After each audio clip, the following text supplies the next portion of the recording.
ndabahaye mwiriwe mwese canke mwaramutse bivanye naho buri umwe aherereye banywanyi mudateba kubana natwe ngaha kuri mbonesha kuri mwe rudende bashyiriza amakuru atosoye abarebana n'umutekano politiki ubanye n'amakungu n'ubuzima bwa munsi bw'abanyagihugu. Turi kuri uyu munsi wa gatandatu w'indwi kwigenekerezo rya 16 Myandagaro 2025 tugiye kurabira hamwe amwe mu makuru akomakomeye ajyanye n'umutekano ari kuvugwa diplomasi ndetse n'ubuzima bwa munsi bw'abanyagihugu. Turagaruka ku mirwano ikomeje gusatira igisagara cya Uvira aho Wazalendo yazindutse mu gitondo cya kare isatira neza ibice by'igisirikare bigenzurwa n'izasarambwenga mu gisagara cya Uvira. Bari gukoresha guerre asymétrique, bikaba rero ari ibintu bikomeje kugenda biba bibi cyane. Turaza kandi no kujya warikare tubabwira ibiri kuba, turababwira kandi inkuru yoboye izindi muzikomeje kugenda zigaruka mu itangazamakuru, aho Kenya ishobora kuba igiye guca umubano ifitanye na Repubulika Iharanira Demokarasi ya Kongo nyuma y'uko ikoze ibyo benshi bavuga ko ari ibintu bidasanzwe. Ruta akaba yashyizeho uhagarariye Kenya mu gisagara cya Goma kigenzurwa n'izasambwe. Ibyo benshi bavuga ko aya ari amakosa akomeye ya diplomasi ashobora kuba yakozwe. Turaza kureberamo icyo abasasanguzi bavuga ndetse nuko gahunda z'ikonseye yashyizwe Goma igiye kugenda ikora akazi kayo ndetse n'ikigamije, aho bamwe babihuza no kuba yabigiye gufasha barwiyemeza mirimo mu bijyanye n'ubucuruzi mu mabuye y'agaciro n'ubucukuzi abakorera mu gisagara cya Goma. Bikaba rero bishobora no kuba inyungu zikomeye kuri iki gice. Ni mu gihe kandi bandi banabihuza n'ifungurwa y'ikibuga cy'indege cya Goma bishobora gukorwa. Benshi rero bakabibona bikomeye nk'ibishobora kuza kubangamira diplomasi. Ngira ngo murabyibuka ari ku itariki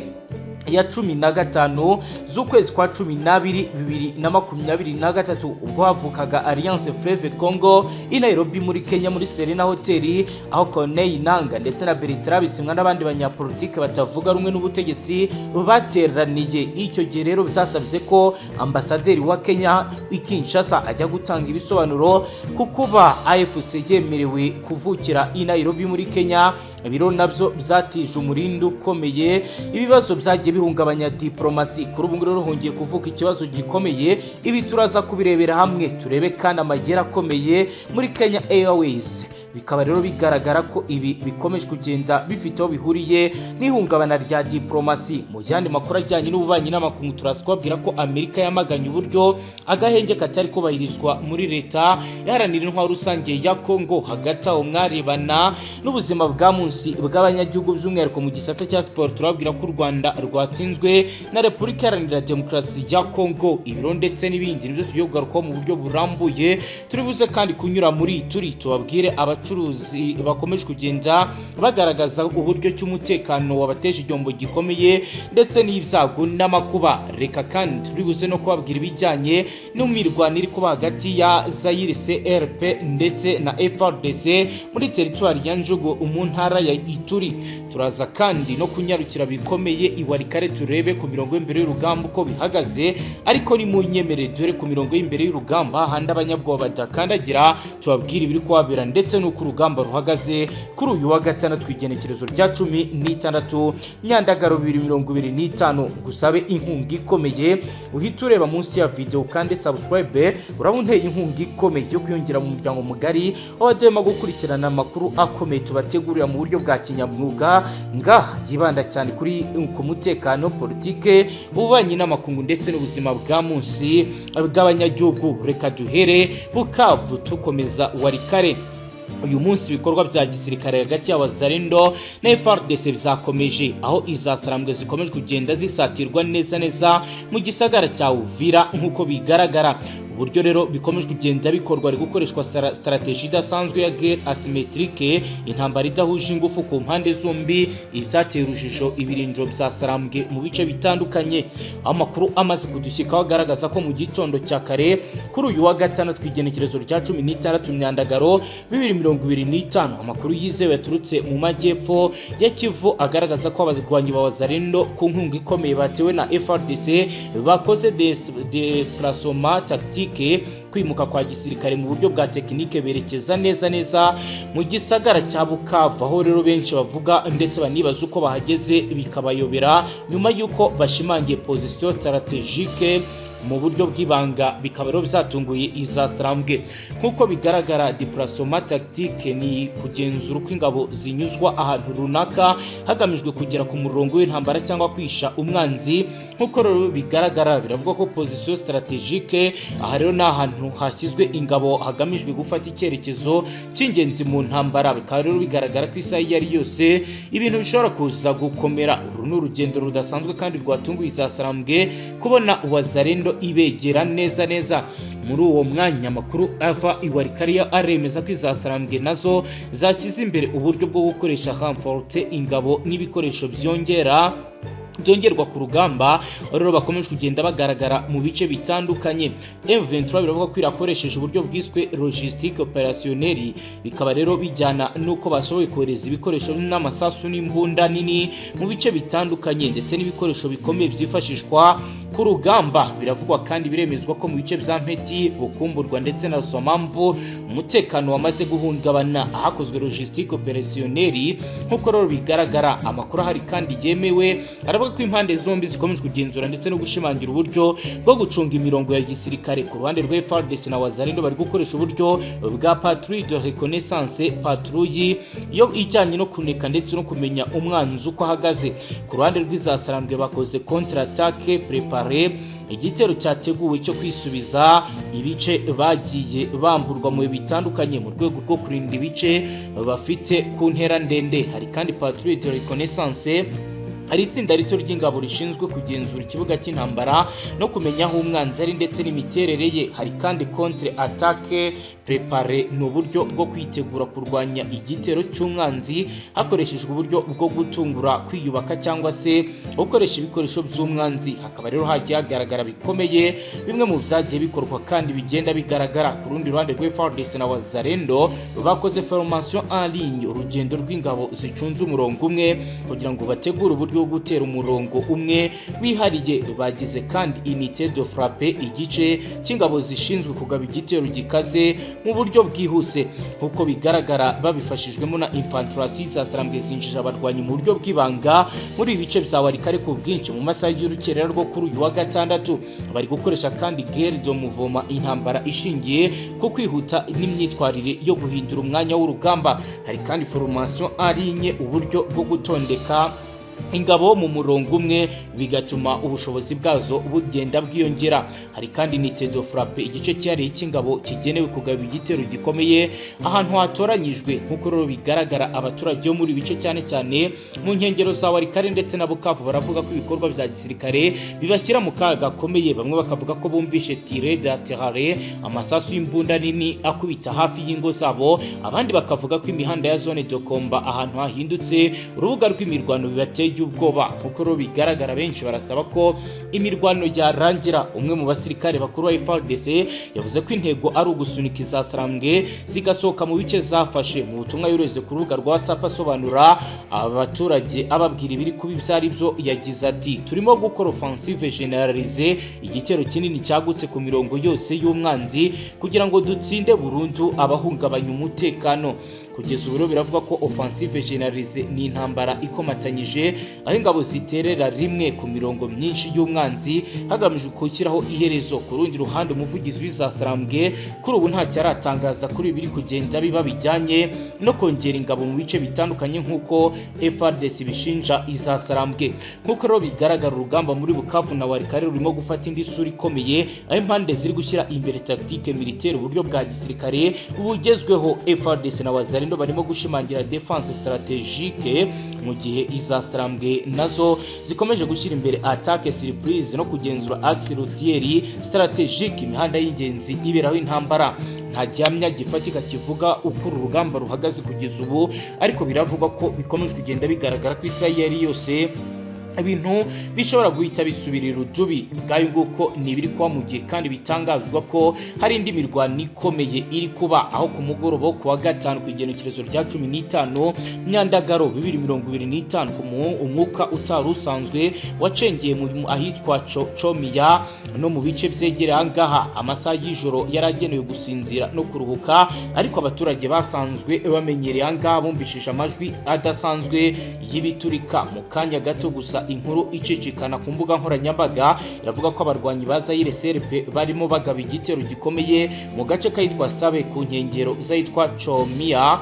Ibyo byose rero bikaba byarise bitera abaturage benshi ubwoba, benshi mu bavyeyi bakomeje guhagarika imitima, abantu bafata abana babo bararira, abandi bafata inzira batangira guhunga berekeza mu nkengero za Lac Albert bashaka amato yabakiza, mu gihe abandi bacungiraga ku muhanda werekeza mu tugari dutoya turi hafi aho bose babayeho mu bwoba bukomeye kandi bafite ikizere gike cyo gukomeza kubaho. Umwe mu baturage witwa Papa Jerome waganiriye n'abanyamakuru yagize ati twari turyamye twumva amasasu ava mu gace ka Sabe bituma duhaguruka duhita dutekereza ko inyeshyamba zishobora kuba zadusatiri hano Chomiya, twahisemo gufata inzira turahunga kuko hano twese turacyafite ubwoba bwo kuba intambara yagaruka.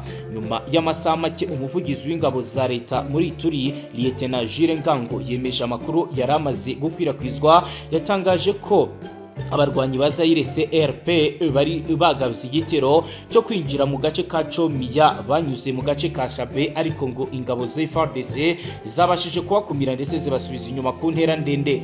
Uyu Ngango Jire arakomeza agira ati byari ukugerageza kwabo kwinjira muri Chomiya ariko ingabo zacu zahise zibatabara zirwanya uwo mutwe maze zituma igitero gihagarara. Twese abarwanyi batatu muri icyo gitero twabishe kandi ubu umutekano uri kugenda neza. Igisirikare cyabikoze. Yakomeje asaba abaturage kongera kutagira ubwoba ahubwo bakongera kugaruka mu mirimo yabo isanzwe. Yibukije ko FARDC iri mu bikorwa bikomeye byo guhashya imitwe yiyemeje gukoresha intwaro iri muri ibi bice bya Njugu.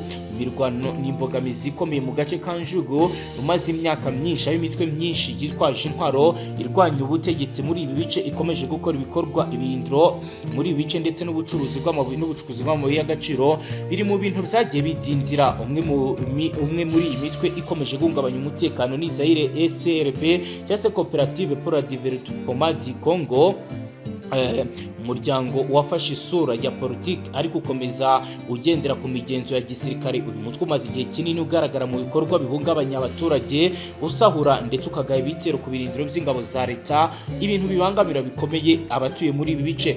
Mu myaka yashize abarwanyi ba Zaire CRP bakunze kwibasira ibice bya Njugu cyane cyane utugari twegereye Lac Albert, bakaba rero baragiye bica abaturage abandi bakabateza ibibazo bikomeye byo guhunga ingo zabo. Umwe mu rubyiruko rwo muri Chomiya witwa David yagize ati twumva duhangayitse cyane buri gihe iyo haje intambara, ubuzima bwacu burahagarara, ubucuruzi bwacu buba buguye hasi, abana ntibashobora kujya mu mashuri n'ubuzima bwo mu nkengero za Lac buba buhindutse.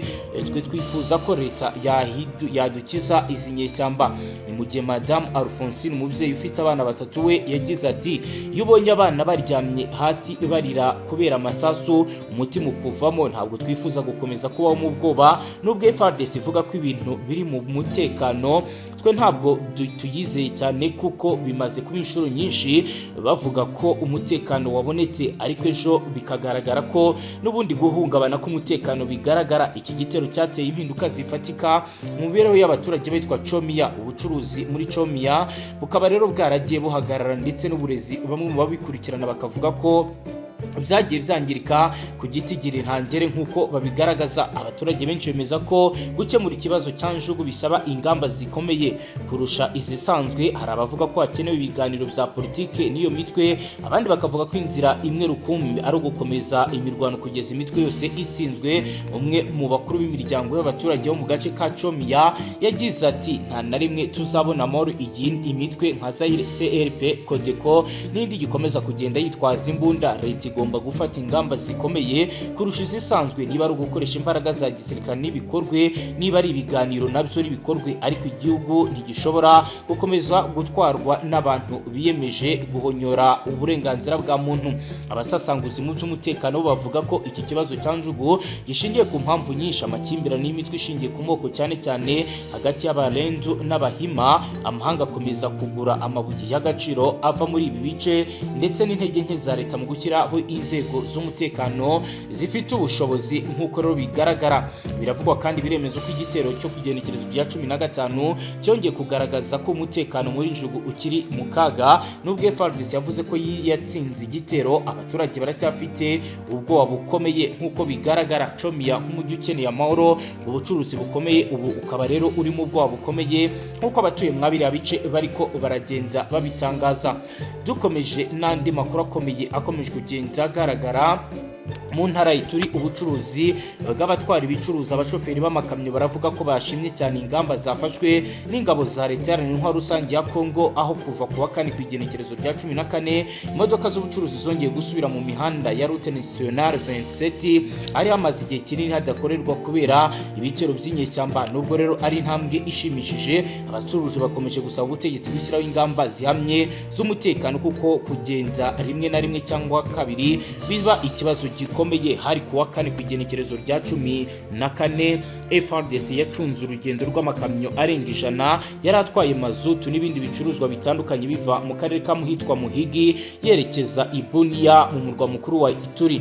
Imodoka zari zimaze ibyumweru 2 zifungiwe ku mupaka wa Mahagi, kilometero 145 mu majyaruguru ya Bunia. Abashoferi bari baranze kwinjira ku muhanda wa Route Nationale numero 27 kubera ubwoba bw'inyeshyamba za Codeco, Zaire ndetse n'indi mitwe yitwaje intwaro nka CRP, Convention pour la Révolution Populaire yobowe na Thomas Rubanga. Umwe mu batwara amakamyo yagize ati: turishimira ingabo zacu, twahahuye twakuye uburinzi kugeza tugeze amahoro i Bunia, ariko ikibazo cyacu nuko nicyo gusubirayo tuzagenda dute? Turasaba ko leta yatwongerera abasirikare ku muhanda wose. Ikibazo cy'imihanda si cyo cy'ingenzi tuzi kuyihanganira, ahubwo ikibazo gikomeye ni umutekano dukeneye kurushaho.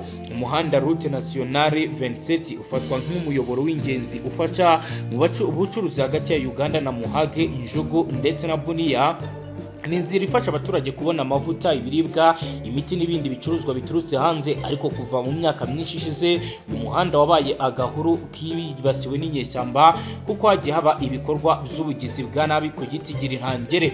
Reka twinjire mu makuru akomeye arebana n'ububanyi n'amakungu. Tubabwire ko Perezida Dr William Ruto yagennye Jidi Karayira Komiri ku mwanya uhagarariye inyungu za Kenya mu gisagara cya Goma giherereye mu buseruko bwa Kongo, ibice bigenzurwa n'izasarambwe. Perezida Ruto kandi yagennye ambasaderi mucyo wa Kenya mu Burundi Henry Wambumwa, wo muri Tanzania Catherine Kihumba Karemu, ndetse no mu bindi bihugu birimo iby'Iburayi ndetse no muri Aziya.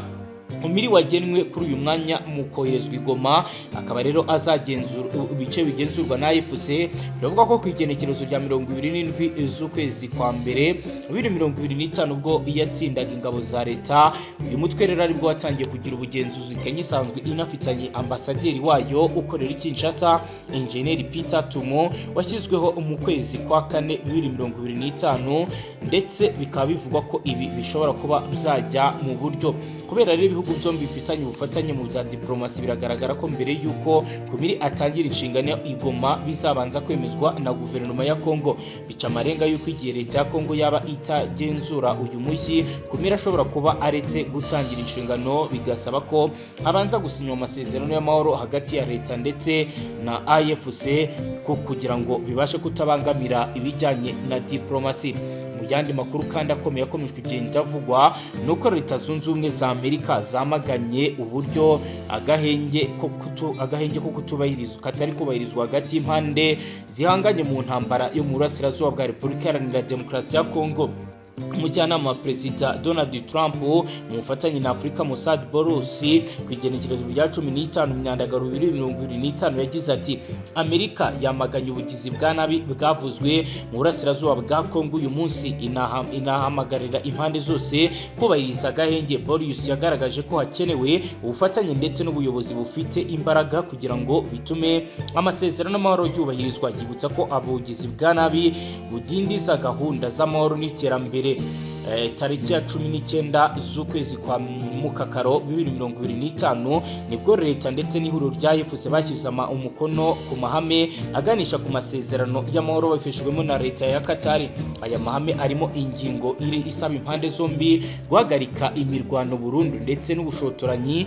EFC na leta ya FARDC bikaguma mu bice bigenzura. Gusa kuva aya mahame yashyirwaho umukono mu ntara ya Kivu y'Amajyaruguru na Kivu y'Amajyepfo humvikanye imirwano hagati ya EFC ndetse na Wazalendo. Bikaba rero ari ibintu bizagiye biba ikibazo gikomeye. EFC kandi yashinje leta gutegura intambara yohereza abasirikare n'ibikoresho byinshi hafi y'ibice bigenzurwa n'izasarambwe muri teritwari ya Uvira muri Kivu y'Amajyepfo ndetse no muri Walikale muri Kivu y'Amajyaruguru. Zari biteganyijwe ko hashingiwe kuri aya mahame abahagarariye EFC na leta ya Kongo bagitoha mu biganiro by'amahoro bitarenze ku igenekerezo rya 8 Myandagaro 2025, ariko ibi biganiro ntibyigeze biba. Tugenda tugana ku musozo w'amakuru yacu, reka tubabwire ko amakuru akomeje kugenda avugwa nuko ikipe y'igihugu y'u Rwanda mu mukino wa basketball yongeye gutsindwa ihusha amahirwe ku mukino wayo wa kabiri wa Afrobasket 2025 iri kubera muri Angola. Umukino wahuje Repubulika Iharanira Demokarasi ya Kongo, Amavubi yatsinzwe amanota 35 kuri 58. Ibyatumye u Rwanda rwuzuza imikino ibiri rudatsinda nyuma yo kubanza gutsindwa na Cote d'Ivoire. Nuko dusoje banywanyi gatwibanda cyane ku nkuru zikomakomeye zirebana n'umutekano, politiki, ububanyi n'amakuru ndetse n'ubuzima bwa munsi bw'abanyagihugu. Niba ari ubwa mbere dukurikiye icyo ndasabone cyangwa ukore subscribe maze dukomeze kubana kuri iyi page ikomeye. Astra Vista.